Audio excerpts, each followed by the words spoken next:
तुम इतना घबरा क्यों रहे हो?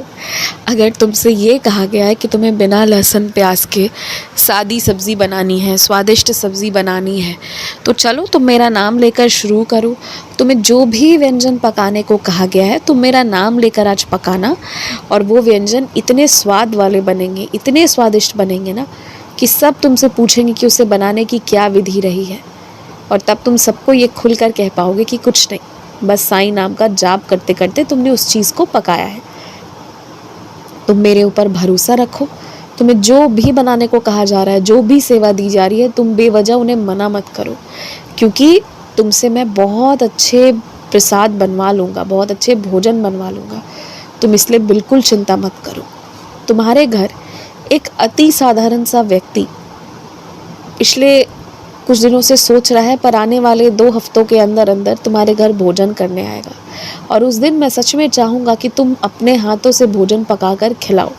और जो व्यक्ति तुम्हारे घर आएगा, भोजन करने आएगा ना, सबसे बड़ी बात ये है कि ऐसा नहीं है उसे भोजन की दिक्कत है, भोजन तो उसके पास पर्याप्त मात्रा में है, पर सबसे बड़ी बात ये है कि उसे तुम्हारे स्नेह भरा भोजन करना है। तो तैयार हो जाओ, आने वाले 2 हफ्तों में कोई साधारण व्यक्ति पर अत्यंत पुजारी सा स्वभाव वाला कोई व्यक्ति तुम्हारे घर आने वाला है। उसे भर पेट भोजन कराना। उसे तुम जितने प्रेम से भोजन कराओगे, तुम्हारे जीवन में उतनी ही समृद्धि और सुख आएगी। इस बात का स्मरण रखना। तुम्हारे आमदनी के स्रोत में अभी वृद्धि नहीं हो रही है, लेकिन हाँ, हर महीने की आमदनी अब थोड़ी बढ़ने वाली है। और जो बढ़ी हुई आमदनी होगी उस पर तुम बिल्कुल हाथ मत लगाना। इस चीज़ का पूरा ध्यान रखना।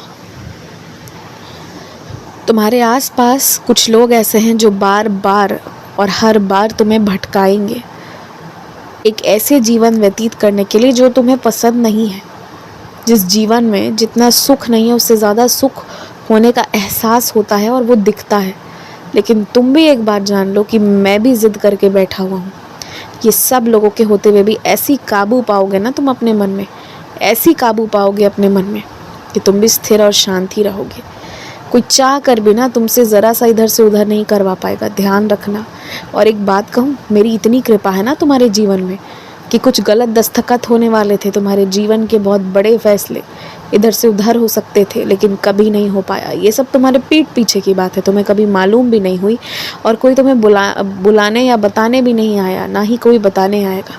लेकिन मैं तुम्हें बता रहा हूँ ना कि इस तरह मैंने तुम पर रहम नज़र रखी हुई है ना कि कोई चाह कर भी कुछ तुमसे नहीं करवा सकता इधर उधर ज़रा भी।